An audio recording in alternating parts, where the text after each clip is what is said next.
Баршаңызға қайырлы күн. Бүгін сіздермен таңғы асқа өте дәмді бір ғана жұмыртқадан панкейктер жасайтын боламыз. Ол үшін ең алдымен жұмыртқаға қантты қосып, жақсылап араластырамыз. Миксермен немесе мен сияқты венчиктің көмегімен араластырсаңыздар болады. Ең бастысы біздің қантымыз еріп, массамыз 2 есе ұлғаюы қажет. Енді келесі біз жылы сүтімізді және де ерітілген сары майды қосып, тағы да жақсылап араластырамыз. Араластырып болғаннан кейін алдын ала електен өткізілген ұнды және де қопсытқышты қосып, тағы да араластыратын боламыз.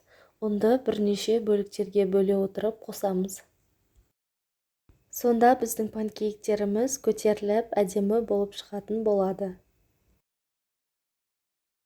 Міне біздің қамырымыз дайын болды. Бізде осындай сұйық масса пайда болуы қажет. Енді алдын ала қызып тұрған табада бір ас қасықтан құйып пісіріп алатын боламыз.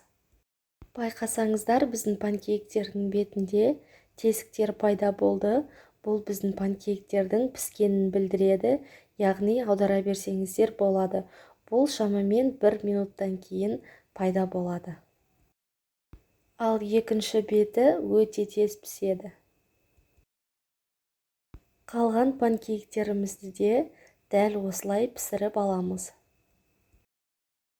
Таңғы асқа міндетті түрде жасап көруге кеңес беремін. Дәмді және де тез дайын болады.